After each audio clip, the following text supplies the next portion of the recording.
time. Yeah, making a difference.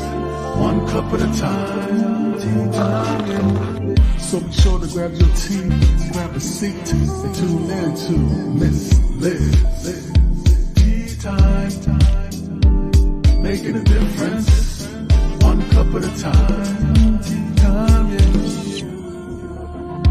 Tea time.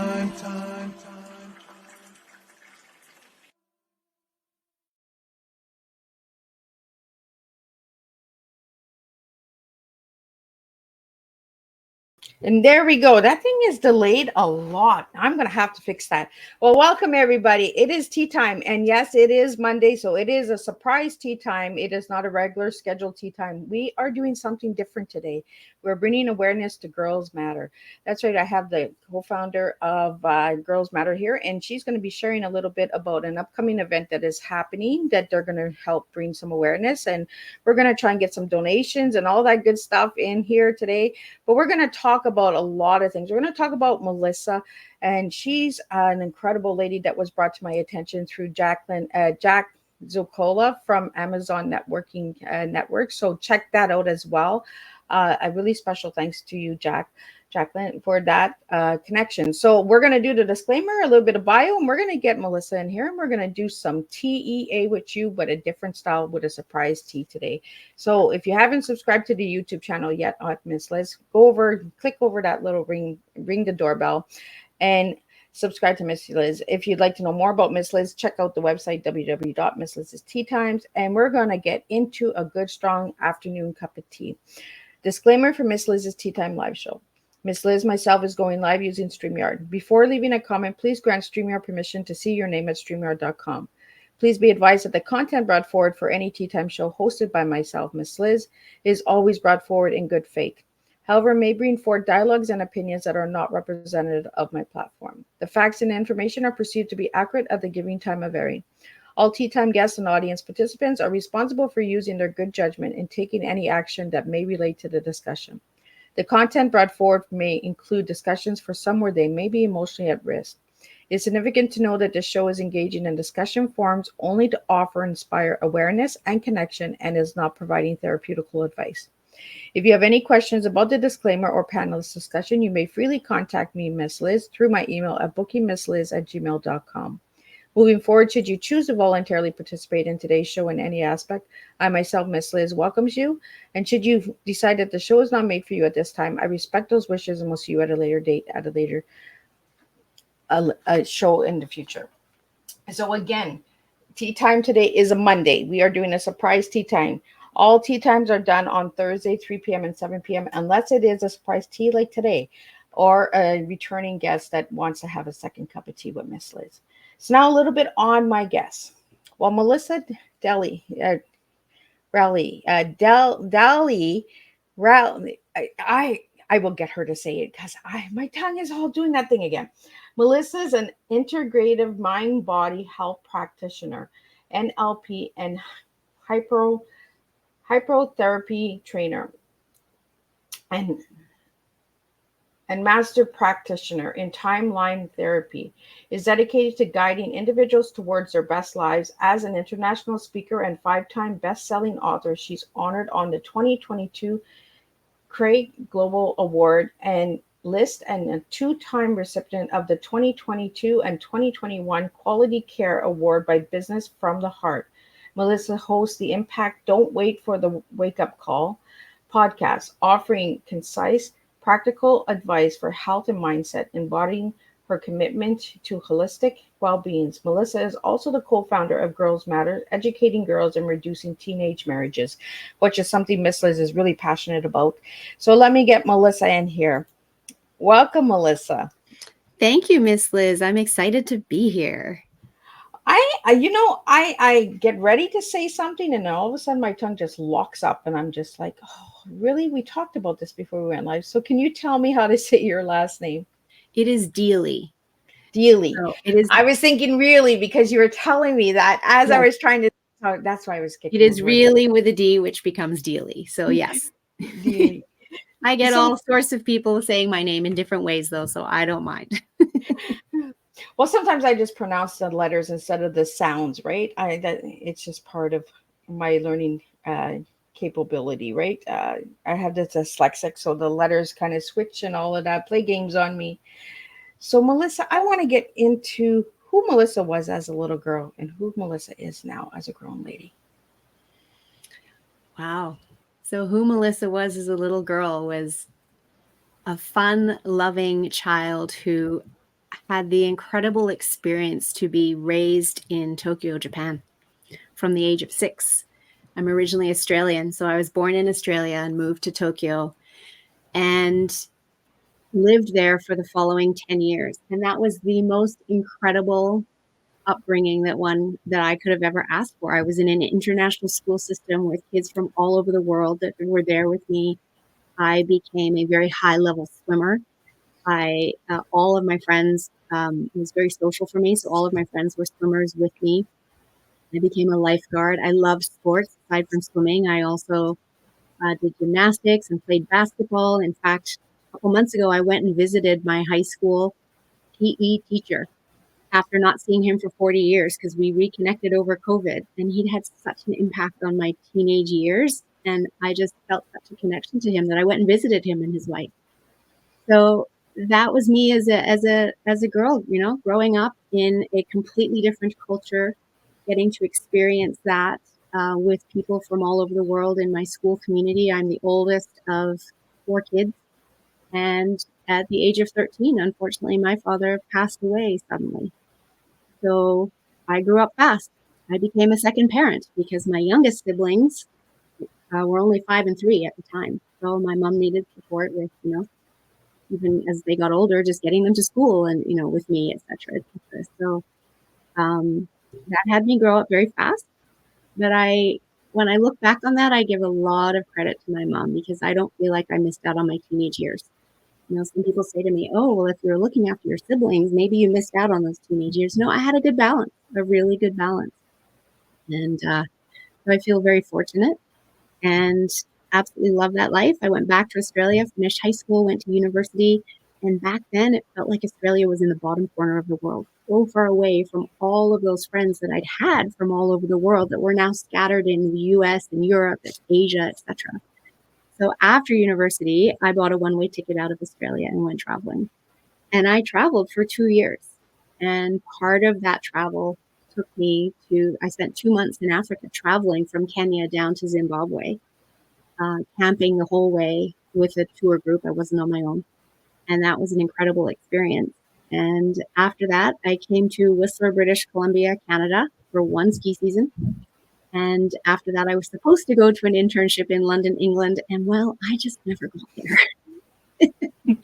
Well, you've been in Westland, BC for 33 years now. Yes. Yeah. So after that first ski season, everyone was telling me summer's amazing here. If you love outdoor sports and stuff so much, you need to stay for summer. And I was like, oh, okay. So I pushed back my internship 6 months, no problem.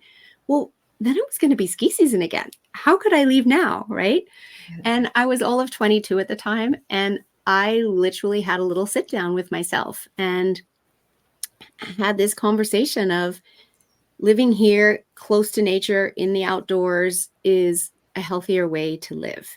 I may earn less money than if I go into merchant banking, living in London, England, in a big city in a high stress job. And I have friends in banking. I'd been in London. I knew they, work really long hours and then go to the pub at the end of the day and eat crappy pub food and drink beer and, deal with the stresses of the day and then repeat it all again the next day. So I knew the lifestyle. And I decided that this lifestyle here was a healthier lifestyle and was going to be less stressful. And that's what I chose. And the interesting thing is that I was not even in health and wellness then. I had a commerce degree. That's why I was going into banking. I didn't know what I know today about what stress does to our health, about the benefit of being close to nature.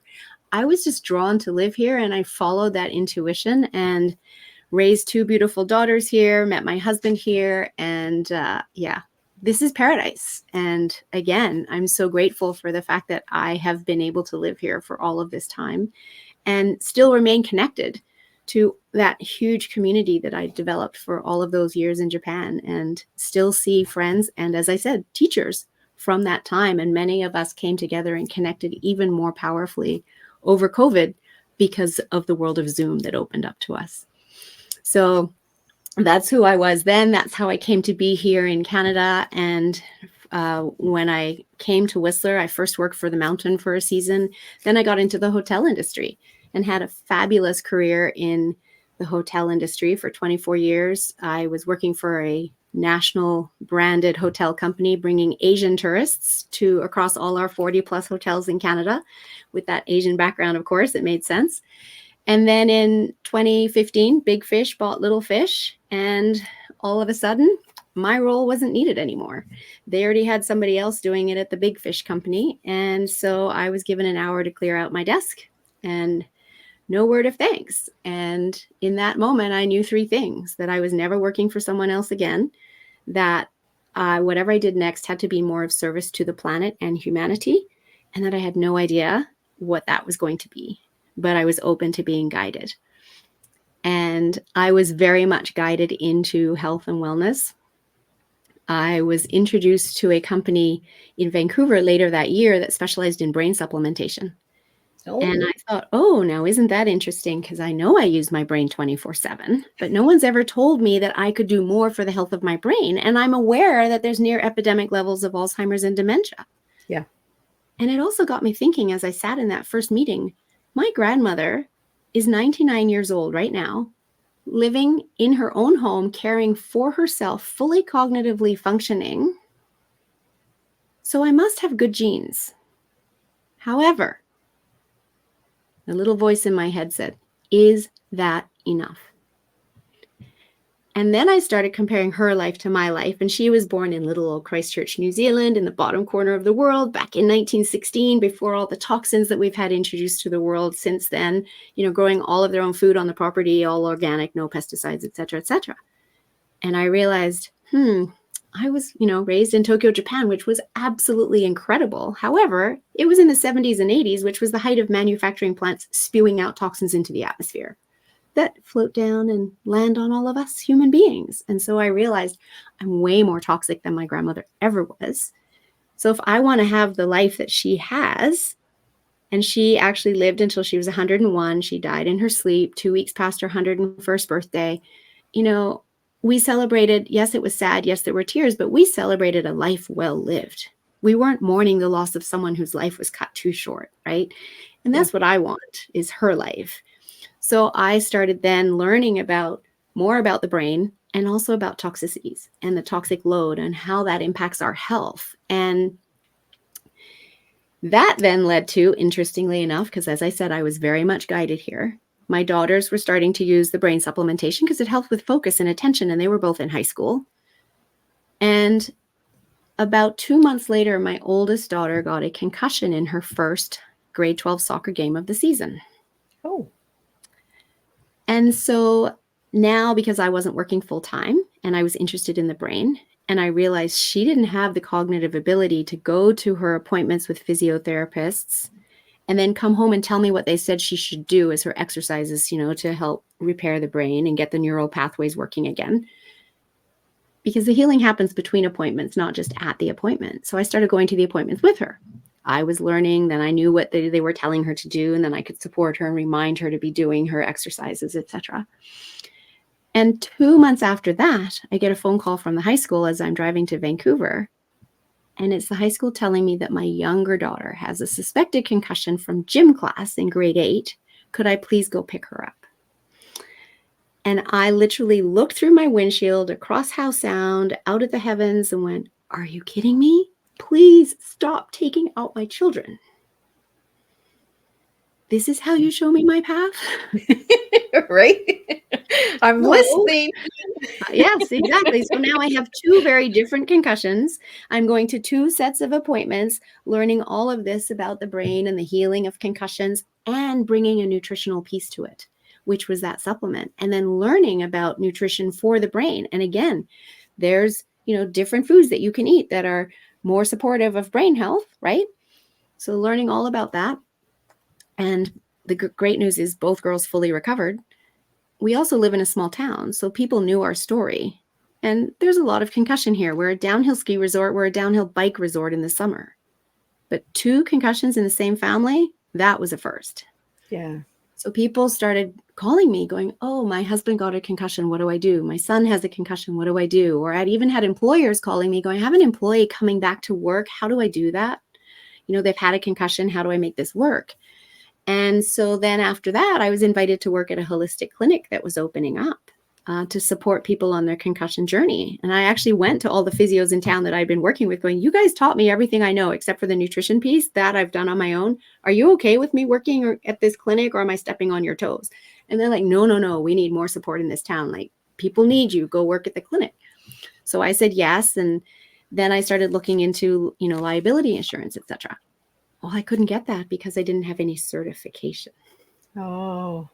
So I couldn't work there yet. So that led me to the next gift from the universe, which was calling a friend who was a life coach. I thought if I go get a life coach certification, then I could get some liability insurance to work at this clinic and coach these people on their concussion recovery. And I had life coach floating around in the back of my head ever since I'd been let go from work, but it was just floating around there. It wasn't really triggering me to take any action until now. So I call him. I say, you're a great life coach. You've got a thriving business. Where did you go to school? I want to go there. And he just said to me, you don't need to be a life coach. You need to be a health coach.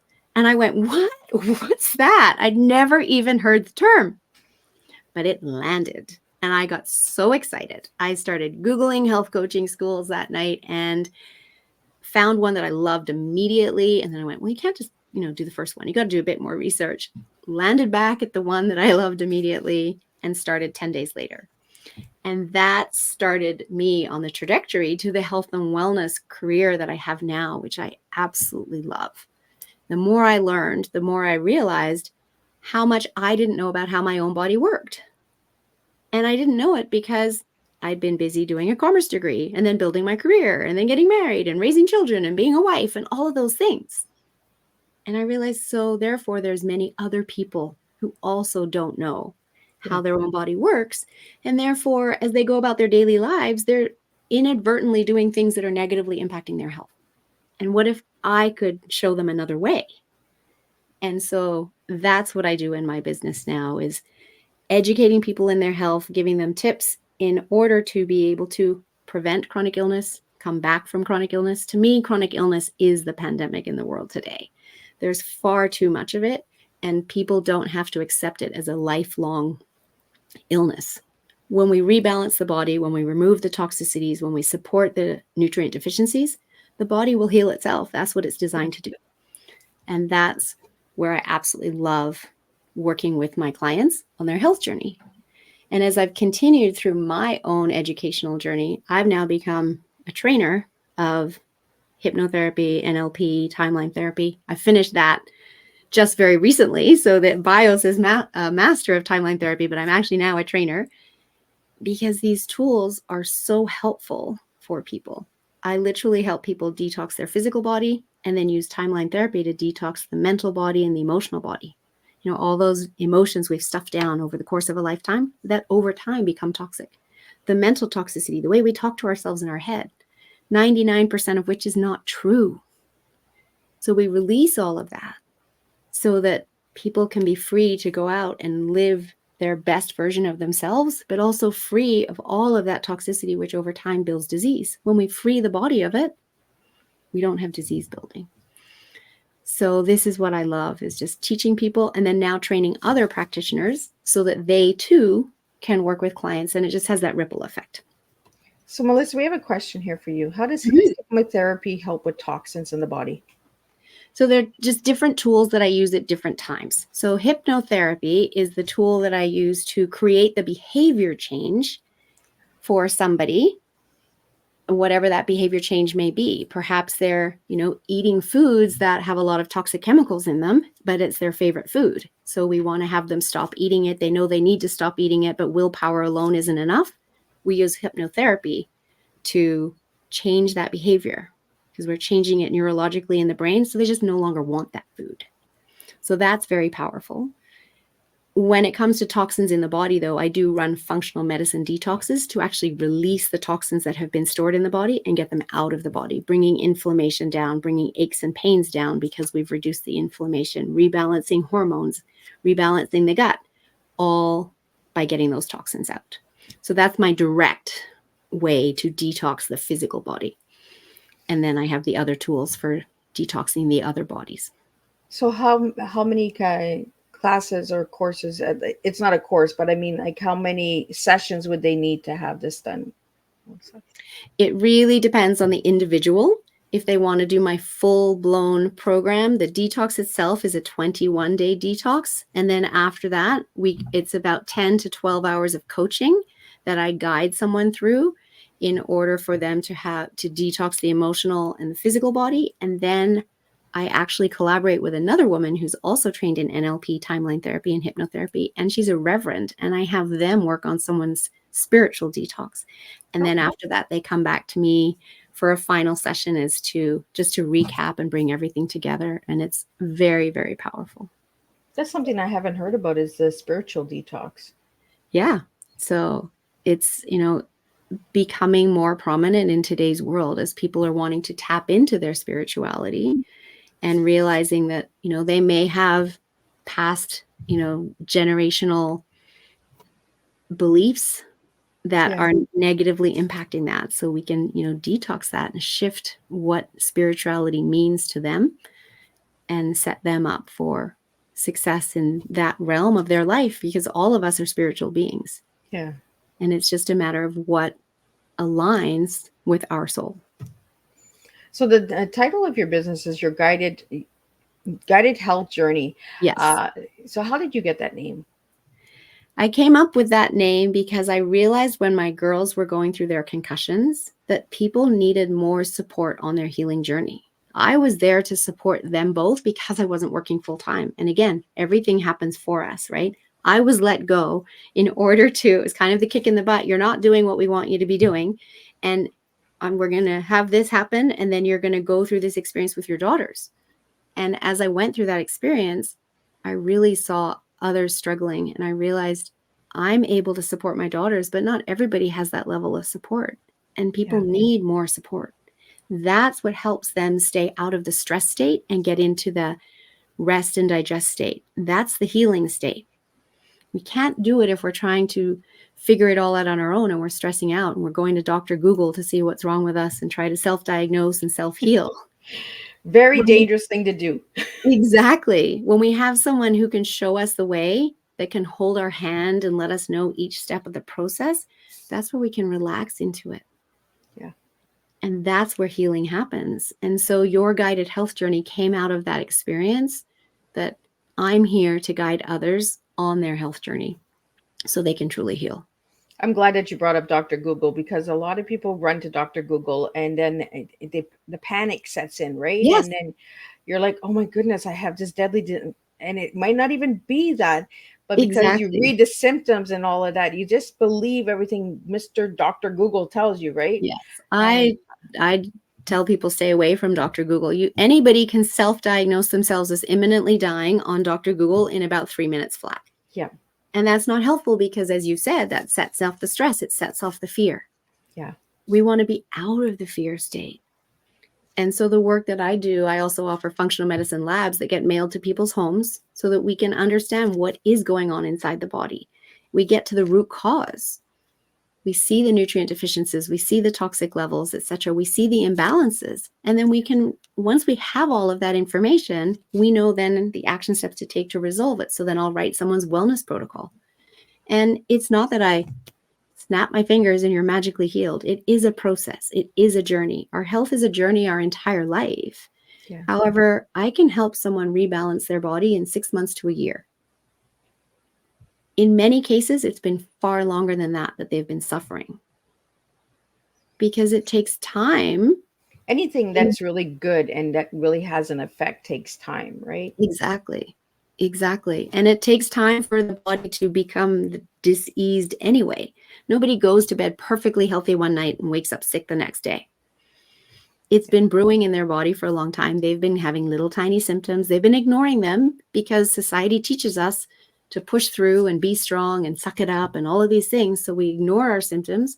We write things off as, oh, it's just aging. Yeah. Or it's my seasonal allergies, or it's my genetics, and we do nothing. And really, those symptoms, we want to respond to them as early as possible, because they're the body's way of talking to us, going, something's wrong. Not liking what you're doing right now. Can we change some things? Right? And Well, when that's we the thing, right? We don't listen, right? We just exactly. We want to just put a Band-Aid on everything. Exactly. You know, it's a quick fix. Oh, no, it's fixed. It'll go away. You know, let's just move on. You know, let's start ripping those and tearing those Band-Aids off and start healing ourselves and taking Yes. that journey. And a journey is time. The word Yes. journey means time. It Yes. means not the 3-day fix it and then back to work we go. You know, Right. it's like you mentioned the concussions. They take time Yes. to get over. You know, Yes. it's not something you get over within 24 hours. It does take time. It took my oldest daughter a year. She didn't go to university that fall because she wasn't ready. Right. Yeah. It took my younger daughter about 3 months because everybody's different. The degree of the concussion was different. The place of impact was different, et cetera, et cetera, et cetera. Yeah. And we can never compare ourselves to another human being in terms of the length of time the healing will take. It will take however long it needs to take, based on where you were at when we started working together and how motivated and active you are through that healing process. You know, some people are in such adrenal burnout that we have to take it really, really slowly and gently. Some people, we're ready, we can throw everything at them, you know, and start a whole bunch of things at once. And it just depends on the individual. And so it is very customized for each person. And I can never tell someone how long it's going to take. I can only let you know what the process is. Well, Melissa, I wanted to really get into understanding you as a little girl into a grown woman, right? Because we do things for others with the childhood and the inner child, right? So is this where Girls Matters comes in, from the little girl within you, wanting that education, wanting that awareness out there, hearing these stories and saying, hey, I can bring a difference by using my my expertise. I can use it, but my connections, like you've traveled a lot. You've traveled around Europe, Asia, and then you took 2 months on the UN truck and you went all over Africa. Like, did that actually help you with what you're doing now today with the Girls Matters? And how did you come up with the name Girls Matters? So there's a lot there. So first of all, coming up with the name is because we support girls in their education and making a difference for girls after traveling around so many third world countries and seeing what life was like for them. Girls, unfortunately, really don't matter. They are second-class citizens, and the boys get the education and the girls don't. And so that's literally where the name came from, is bringing to the forefront that girls do matter. And one of my original board members, when we first started Girls Matter back in 2017, she questioned me on that. And she goes, why would you call it that? Because of course, girls matter.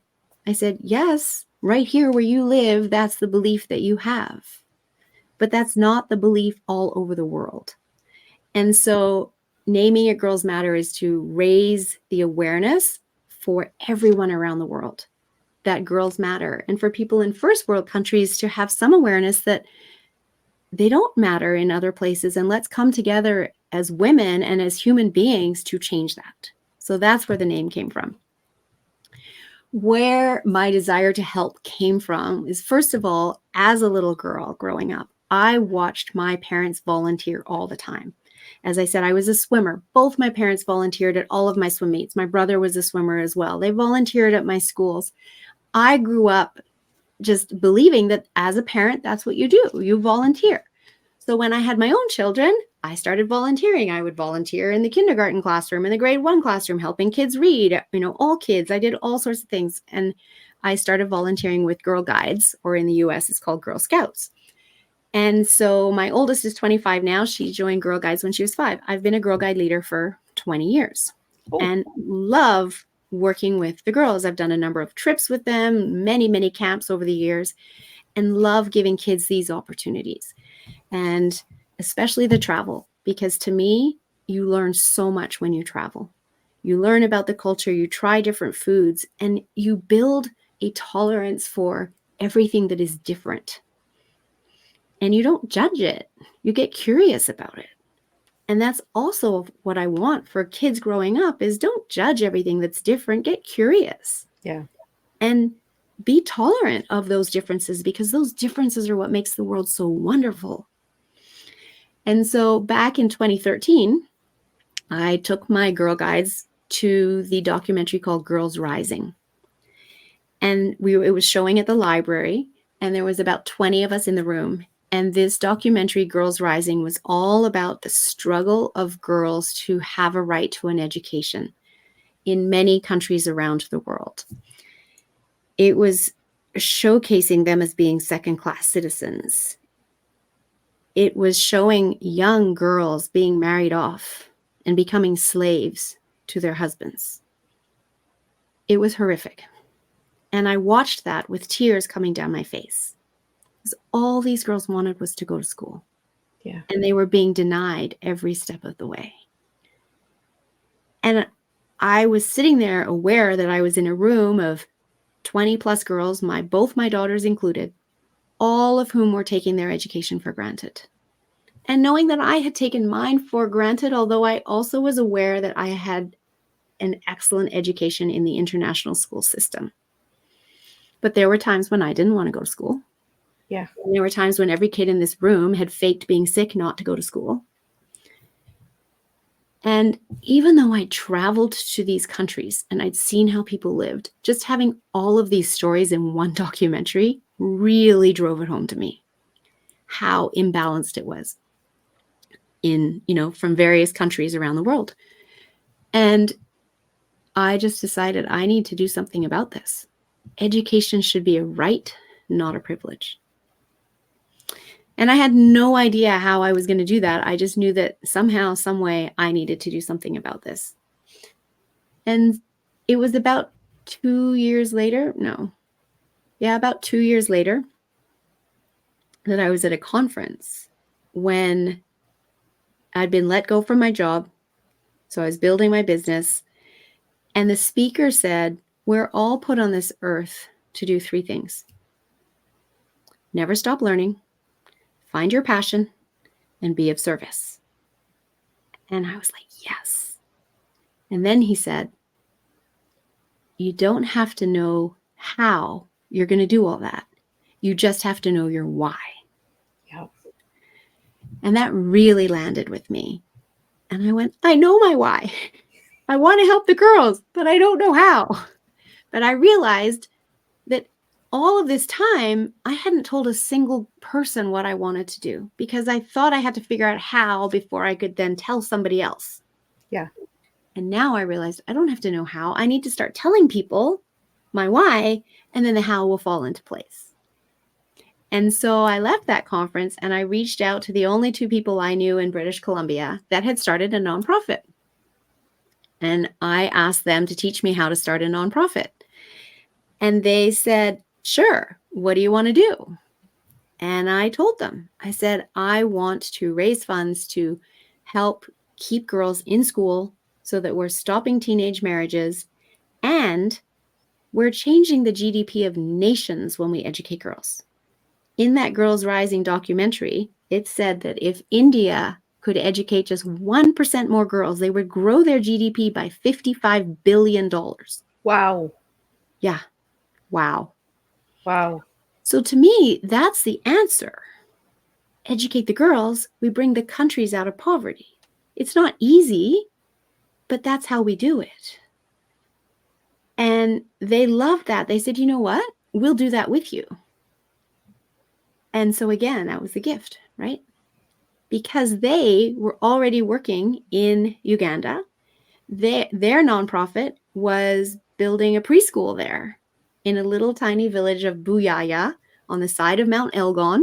The nearest town is Sironko. The nearest big city is Mbale. And this community had no school whatsoever. So they built a preschool. In order that the kids, when they went to elementary school, they could actually read and write a little bit. Because what was happening is that elementary schools were so full and overflowing that kids were falling through the cracks and coming out illiterate. Whereas if we focus on teaching them earlier, then they can hold their own as they go through the crowded elementary schools in the town, right? Yeah. And that's what they started doing. So they already had teaching staff on the ground. They already had connections to this whole community. And so we were able to launch Girls Matter and just piggyback right on that. And so we literally launched the next month. And we've been building ever since. They also have a preschool in Nepal. So ultimately, we'd like to move Girls Matter into supporting in Nepal as well. Oh, let me connect you with some people for that. Yeah, I'd love to. We definitely want to build in Nepal. And we also have started working in Kenya because last year I was connected with an organization called the Jolly Sisters, Jali Sisters. And the Jolly Sisters work with women in the slums in Nairobi. And they teach the women in the slums how to create an income, making beautiful gift cards that are sold online in international communities, crafting and selling them at market stalls and how to run their market stall, as well as making reusable, washable menstrual pads for girls. So we've partnered with them to support the girls of those women.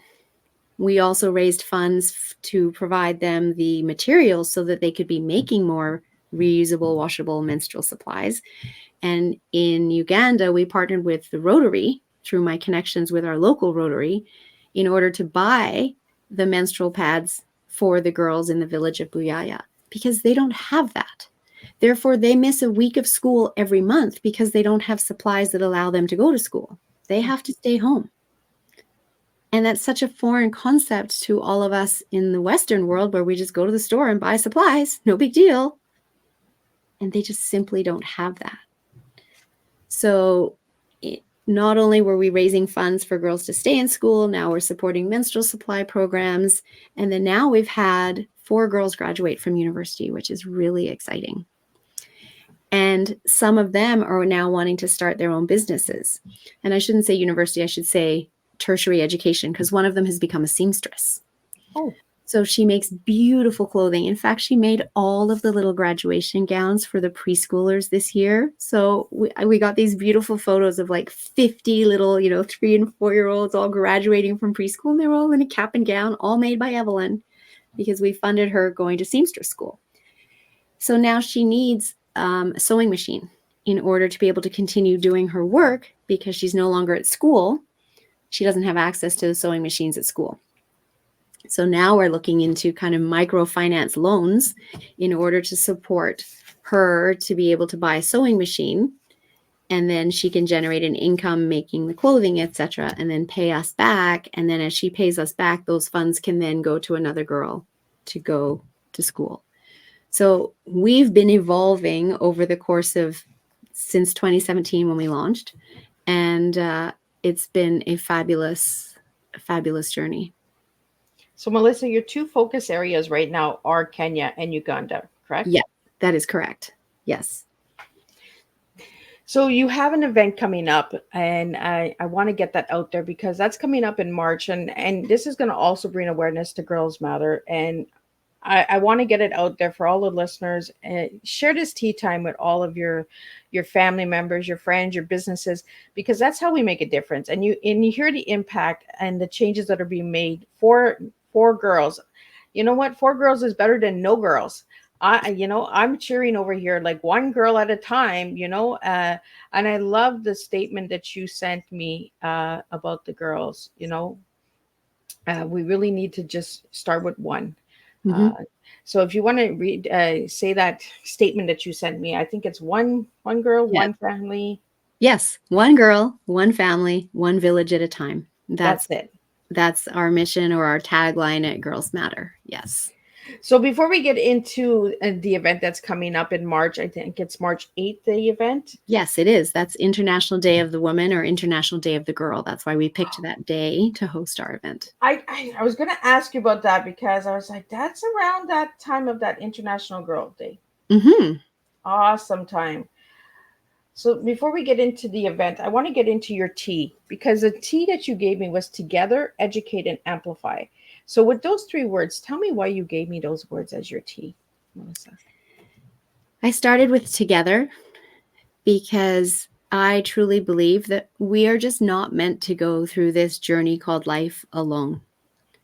And that it takes support of another to achieve anything that we want to achieve in life. And in fact, in one of my trainings that I did, one of the trainers said, independence creates poverty. Interdependence is where we create wealth.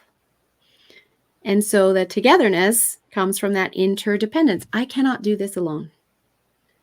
And I don't ever want to do it alone because it is much more fun to be doing this with others. And so together we can make a difference. Educate, because that's the basis of Girls Matter, is educating the girls. It's also what I do in my business. I'm educating people in regards to their health, showing them the little tiny steps that they can take to improve their health. My podcast is all about education.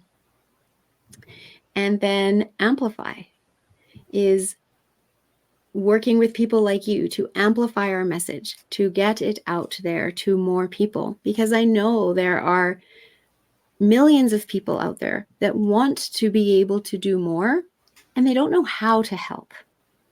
And so we're giving you a way that you can make a difference. You could sponsor a girl going to school in Africa. You know, it costs about between $1,500 and $2,000 US a year to sponsor a girl. And that includes all of their education, all of their healthcare needs, all of their textbooks, their uniform, and their accommodation. They're going to boarding school. And university is about $2,000 to $2,500 per year. That's so much less than what university is in North America. And again, that includes their accommodation and their meals. That includes everything. And you can make a difference in that person's life. For Melissa, so that's a year, right? The 2,000 to 2,500? Yes. Yes. And we, of course, have more girls that would love support. So as we grow, we can help more people. And so again, together, we can do that. For just $10, you can provide a girl with enough menstrual supplies to last her a year.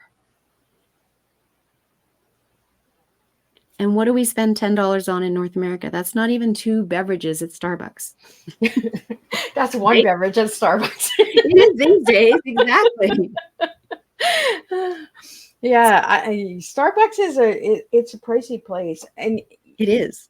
You know, we always make these excuses, or we'll get to it later, or we'll help later, or we'll support later, when you can just give the $10 and it's done. Like, you know, that's my biggest thing is when people reach out to me and they're like, "This is," I'm really like, "Let me see what I can do." Like, that's right away. I'm like, "What can I do?" Okay, I can't give this much, but maybe I can do this much. You know, and that's what we need to do, is we need to start looking at how we can help people, how we can bring that awareness, right? And we need to understand that the little makes the big difference. Yes, exactly. You know, stop worrying about the big amounts, worry about the little amounts, because those little amounts do add up to big amounts when a lot of people start supporting. So I want to, Melissa, and I'll just say, great news, just before we go into the event, great news that, because we're in Canada, as everyone knows, nonprofits in Canada can now give tax donation receipts. And both US citizens and Canadian citizens can use that in their tax returns. And so on our website, if you donate at our website, which is girlsmatter.ca, you will get a tax donation receipt for that. And you can set yourself up with an account to create a subscription donation. So if you're able to donate $10 a month, you can set yourself up to just have that automatically happen, if that's how you would like to help. So we've tried to make it as easy as possible because, as I said, I know there's a lot of people that want to help. They don't know how. And what's different about what we offer, and the reason I wanted to start my own nonprofit and not pay into another larger organization, is I was frustrated by the amount of money that gets bogged down in salaries and in, admin costs of larger organizations. Yep. If I donate, I want the money to get to the end user. I don't need you to send me address labels. I don't need you to send me cards. I don't need anything in the mail. And so we don't send you anything because all of the money you donate, all of it goes to the girls. I don't get paid. This is what I do as my volunteer work. And none of my board members are getting paid. We don't take salaries because we want all the money to get to the girls. And I think that really defines us from some of the other larger organizations. I don't send you a brochure of all the different things that you can do with the money that you donate. Yeah. You I can think donate I on our think the website. purpose is there, right? And I think that's Mhm. what's happening with the larger organizations. No pun intended, or no. I'm not shaming. We're not shaming. No, But the thing is, they've lost the purpose. They've lost the why, and it just seems to carry on and carry on and carry on. But we don't see the results because they've stayed in this stale stigma way of doing ththings, instead of saying, let's take this back, let's remove this, and let's give an extra $2 to the girls, or to the children, exactly.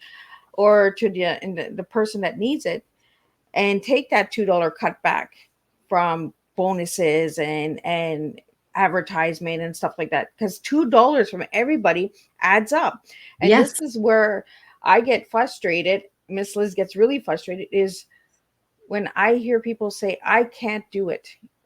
Yes, you can. You can take that cutback, that bonus, because at the end of the day, you're making a change in someone else's life. It's not always about look at me and let me shine. It's what legacy do we want to leave behind when we're gone? exactly. What change do we want to share for our children and our grandchildren and our great grandchildren, to say, you know what? Volunteer your time. Volunteering your time is heart, it's passion, it's purpose. You know, it's not It all about the currency. it also volunteering your time also is extremely fulfilling. And as human beings, we need fulfillment. And guess what it does? It reduces your anxiety. It reduces your depression. It brings you joy. It brings you heart, as you said. Yeah. And so I just, I read the book by Lynn Twist called A Committed Life. And I love the story that she shared at the beginning of that book. And she had gone, I believe it was to Africa, but it might have been India, because she did work in a lot of amazing places. And she found a community that needed support. And she had a group of girlfriends from New York, and they all lived on Fifth Avenue. And she saw this community that needed support, had so much joy in their life with so little. And she wanted to help just lift their quality of life just a little bit so it wasn't so hard. And over here, she had all these Fifth Avenue girlfriends that had so much, but were completely unfulfilled. And she brought them together, because there were 7 members in this community, and she had 7 girlfriends. And she said, each of your girlfriends sponsor one of these people in this community. And together they all raised the quality of life and made it less hard for the people overseas. And it brought fulfillment and joy to the women on Fifth Avenue. And that's powerful. And I think that that's where we can make a difference, right? Is Exactly. by showing and being that example as well. Exactly. So Melissa, I want to get into the event. I'm going to put the link up here. So what's happening on March 8th? Do you want to share a little bit? Absolutely. So on March 8th, we are doing a one-day summit. It's from 9 a.m. to 3 p.m. Pacific, and it is aimed at entrepreneurs and business owners, but anybody can join us. We have 5 or 6 speakers that will be sharing their stories and teaching that day in different aspects of business. So, even related to careers, because we want to be giving you something for you to show up and give us your time. We want you to have great takeaways from that day. We will also be sharing about Girls Matter, and hoping that because you're getting value for the day from the learnings that you're getting in regards to business, etc., that you will want to, in return, open your wallet and donate to Girls Matter. So we're educating you such that you can help us educate the girls in Africa. So we're calling it Superhero Live. And really what it's all about is you finding your passion, doing your purpose, and making it profitable and getting to your superhero success, whatever that is in your life. And we'd love to have you come and be a part of us fundraising for Girls Matter on the International Day of the Girl, and us helping you get to your superhero success. So we're very excited about it. So Melissa, with the link that I have up, that's the link that they can join the event, correct? Yes. And yes. how much are the tickets? The tickets are $97 to come for the entire 6 hours and learn from these fabulous speakers. The speakers are all highlighted on that website there. And there will also be VIP packages, which include additional offerings from each of the speakers. And that will all be updated on the website probably by the end of next week. And so there's that option as well. And the VIP members will also get all of the recordings. So if you can't come and be there for the full 6 hours, but you want to have the recordings and hear all of the speakers, you will get those recordings so that you own them for life, and you can go back and watch them for yourself, share them with employees, friends, etc. at a later date. So great value for anybody attending the event. Well, I really want to thank you. You know, I love learning about nonprofits that are making a difference in children's lives, especially girls. You know, these teen marriages, we really haven't touched on that, the teen marriages. What got you involved with the teen marriages? Because I was big a couple of years ago on children being sold for profit. And it's happening even to today in Canada as well. If a lot of people don't think it's happening in Canada, it is happening in Canada. I really want people to get educated on that as well. So teen marriages, what was that? How can we stop that? How can we bring awareness to that? So the way we stop it at Girls Matter is we fund the girls to stay in school. So what happens in Africa, in Nepal, in other countries around the world is, first off, education isn't free.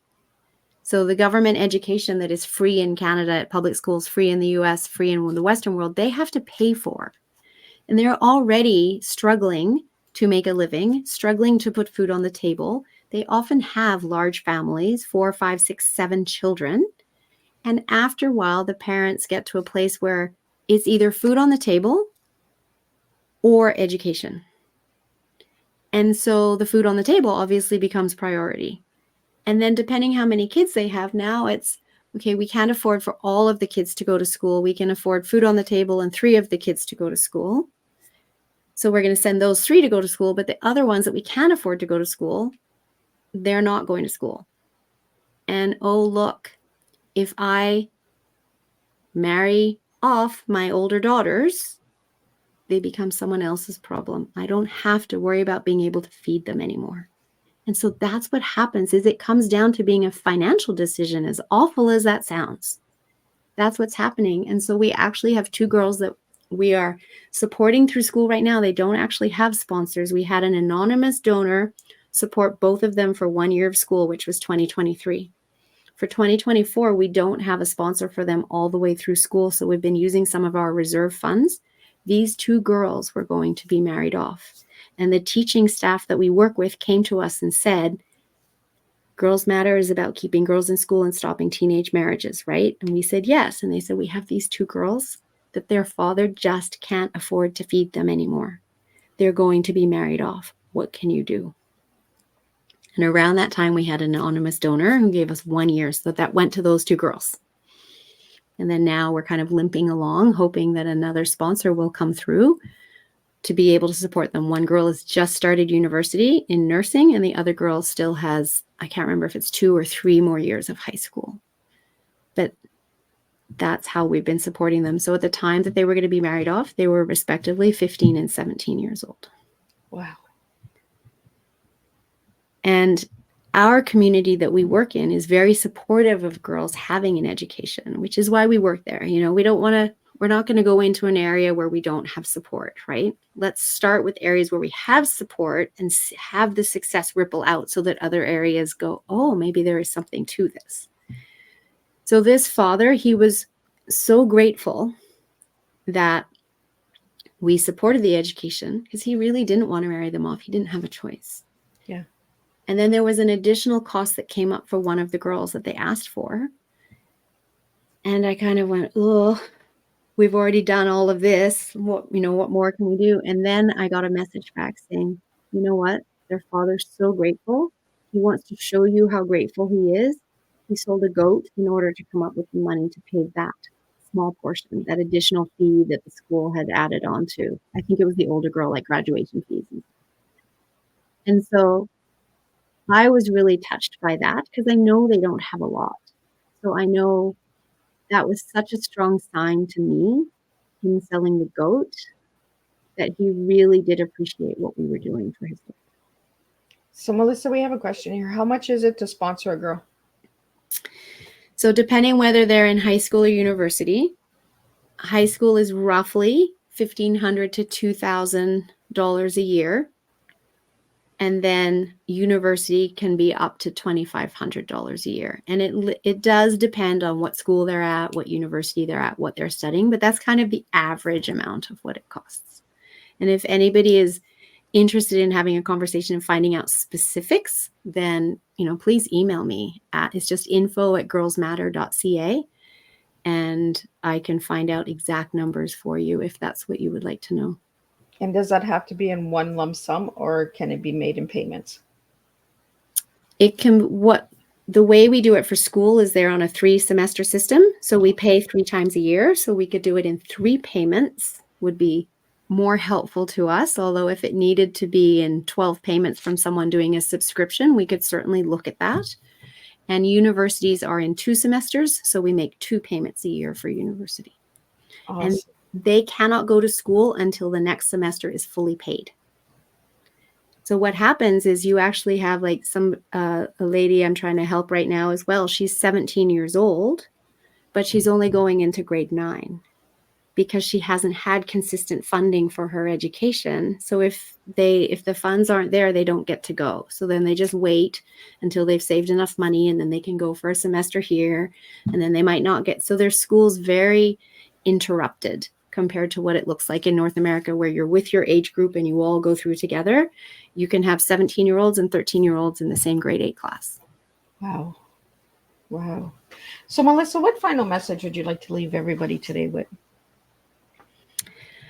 I would just love to leave people with the message that is on my Facebook page that I've seen you post, Miss Liz, as well, is just be the difference you want to see in the world. What is it you would like to see? You can make that happen. And together we can all do more. It's so easy, but yet so complicated for so many out there. One little effort makes a difference, and having this conversation makes a difference. Getting the awareness out there makes a difference. Absolutely. Having the listeners tune in and asking questions makes a difference. It doesn't always have to be currency. It can be awareness. It can be sharing, reposting this tea time, spreading the word and saying, hey, do you guys know about Girls Matters? If you don't, reach out. And if you can't reach Melissa, you can always reach me and I can always connect you guys, and let's really get some girls their education. Let's get them sponsored. And, and I wish you all the best with your event on March 8th. And Thank you. I look forward to hearing how that went from you. And I really want to thank everybody, because without the listeners, without the supporters and my guests, Tea Time would not be where it is today. And yous all make the difference when you come and sit and share your teas. So I want to thank you again, Melissa, for sharing your tea with me today and reaching out and saying, hey, Miss Liz, let's do this. So let's do this. And we did it. We did a surprise tea time. So we will be back on Thursday at 3 p.m. and 7 p.m. And we're going to be doing grief and love. So we're going to be talking about how it affects our lives and that but bringing a positive to it, because Miss Liz likes to bring positive. I don't like to hitting on the negative. I like to stay on the positive and getting the difference out there. So if you'd like to know more about Melissa, you can reach her out on her link tree at Your Guide Health Journey. You can also reach her on girlsmatters.ca, and you can make a little donation. Those $10 donations can actually save a girl from missing school. So I really want to encourage everybody just to run out and give $10. $10 goes a long way. So thanks, everybody. And I will see everybody Thursday, same time, same place, and we'll serve another cup of TEA to all of you guys. And thank you so much for having me on the show today, Miss Liz. This has been fabulous, and I appreciate all the work that you do to highlight and promote all of the great work of all of the nonprofits that you highlight here. It's such a wonderful thing to help, as I said, amplify all the good that is happening in the world. Well, thank you so much.